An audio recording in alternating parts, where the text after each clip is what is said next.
Hey everyone, thanks for entering through the front door.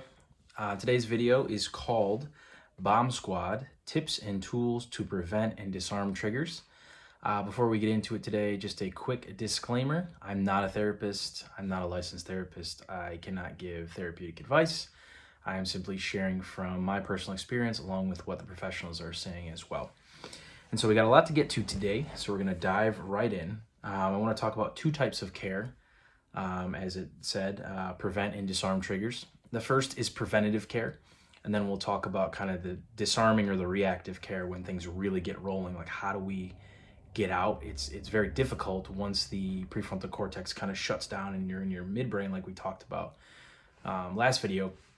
It's very difficult, but when you get connected with your body and you kind of sense what's going on, there are some ways to kind of bring things back down or bring yourself back up, back into that mid-range, which is where we want to be.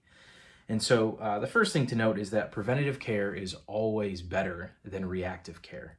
Similar to going to the doctor, if we take care of ourselves, and the doctor hopefully looks at us and goes, hey, listen, you got great health, not a lot going on, maybe adjust this thing or that thing.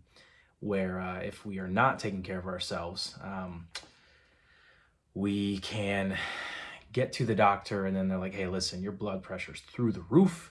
We need to throw in this medication. Hey, this is going on. We got to put you on this medication. You got to take this out of your diet.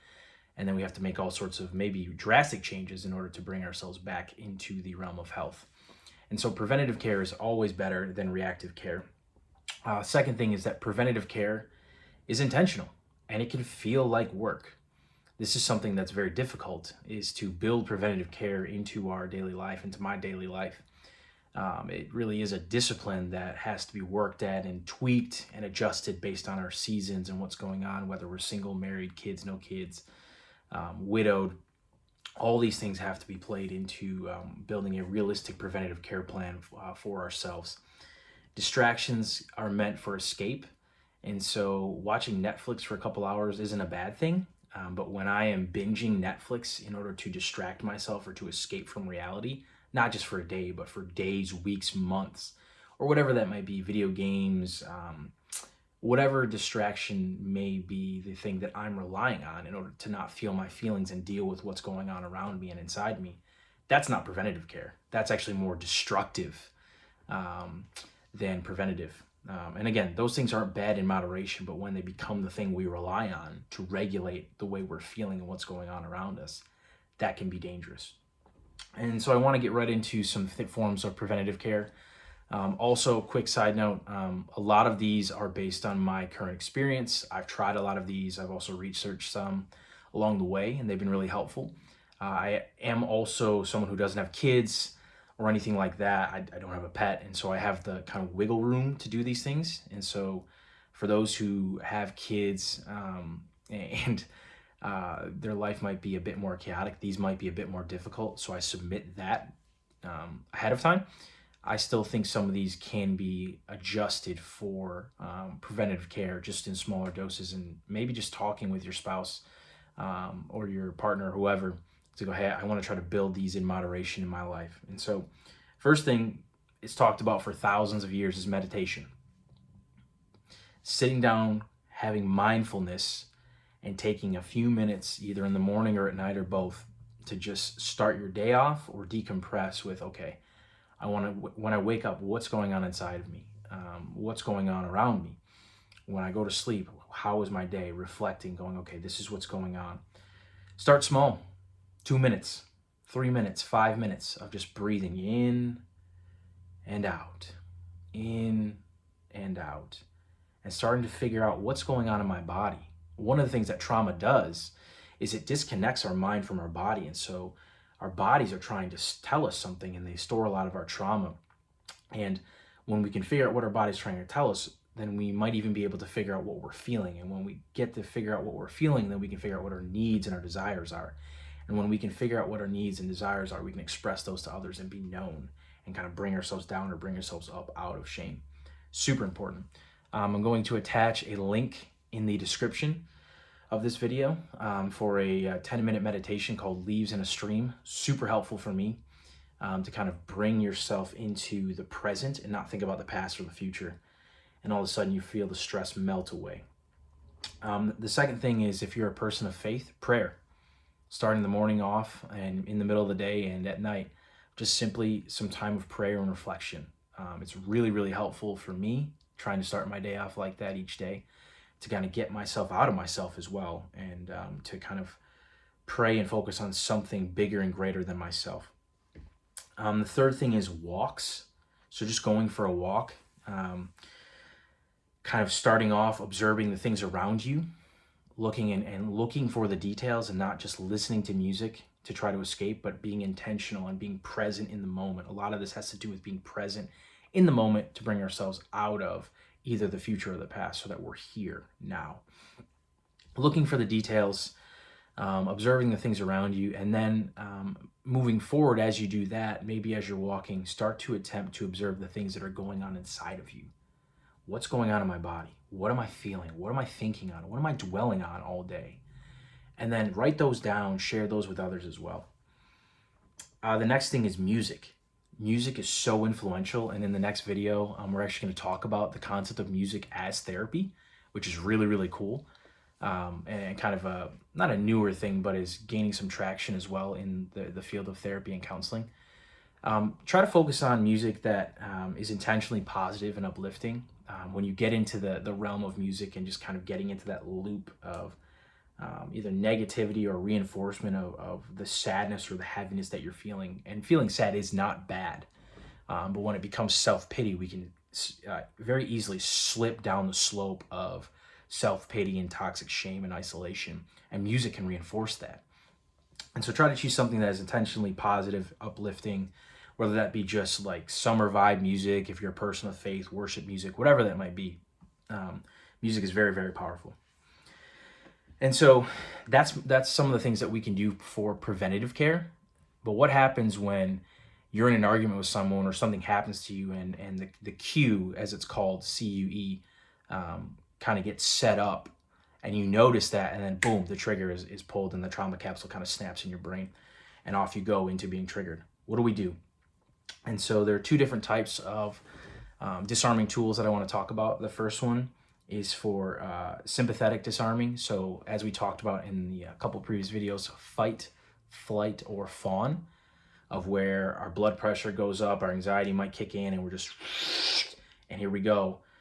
I want to talk about some things to kind of bring us down, some body hacks that have been proven in studies to help bring us down out of those feelings of intensity of blood pressure flowing and heart rate racing, kind of bring us down back into that middle part of the window which is where we want to live. So the first one is box breathing. And so I'll show you how to do that. This engages both sides of our brain, and kind of through the breathing allows us to kind of come down. I've done this, it's helpful for me. And so we want to take our right hand, place it on our left shoulder, so across body, and we're going to breathe in for 3 seconds, hold for 3 seconds, and then release for 3 seconds. So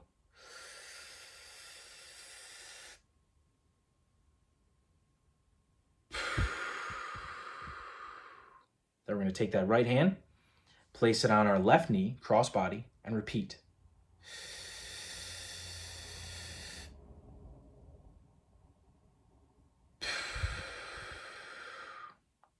And then same thing, left hand on right knee, 1, 2, 3, 1, 2, 3, 1, 2, 3.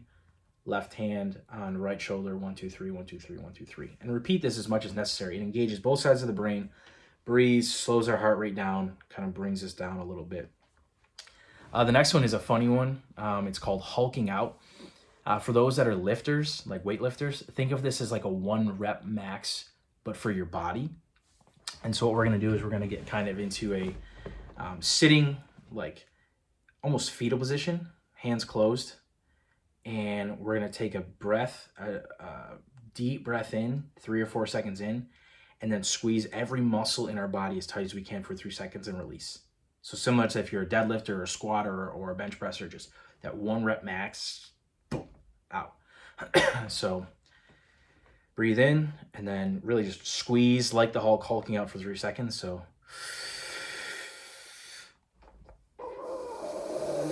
and just let it go, and it just releases that tension. It can bring that down Do that 2 or 3 times or as much as needed. Try to do that in a side room because you're gonna look like a real weirdo. Doing that in an argument, I'm like, okay, this dude is crazy. That's not what we want. We want to kind of bring ourselves down. And even doing that, I can feel some of the stress be released, which is why working out does that, is you take that tension to the gym and to the weights or to the treadmill or wherever, and you can kind of release that. It's the same thing in that moment.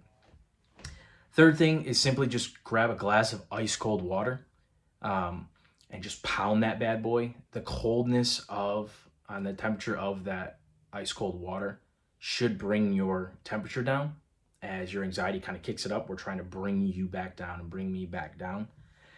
Wash the face in cold water, grab a bowl and fill that thing with cold water and stick your face in it for 4 or 5 seconds. When your face comes out, you are not going to be thinking about your anxiety. You are going to be thinking about how cold that water is. These are just little hacks to try to bring us out of the moment of craziness. Craziness is not the right word, of being triggered because of our past experiences and back into the present to see what's going on. Holding ice cubes is the same thing. I've done this. Holding ice cubes, you're focusing on that and it brings your mind back into the present and not into what has triggered you. And then what I would call, or what has been told to me, which is the nuclear option, is to take a cold shower. When you really can't get out of what's going on because the trigger's so intense, I promise you that cold shower will reset your brain. And there's a lot of studies about how it's healthy for you to take a cold shower a couple times a week for immunity's sake. But in that moment, taking a 2-minute cold shower or a minute cold shower, whatever you can do, that will bring you down and bring you back into the present, and allow you to kind of breathe and figure out, okay, what's going on? What just happened? Parasympathetic disarming tools for when we dive down into shame, into the freeze response. We want to get us up out of that. Similar to how we wanted to come down, now we want to come up back into the middle of the window. Push-ups or jumping jacks, just do 10 push-ups real quick, get the blood flowing, whatever you need to do to get the blood flowing. Going for a short walk or jog around the block, get moving. When I am in shame, all I want to do is isolate, both physically and emotionally, and just like, woe is me in my sorrows and in my brokenness. I need to get up and I need to move, because that once that blood gets flowing, that'll bring me back up into the mid window. Cup of hot coffee or hot tea can do that as well.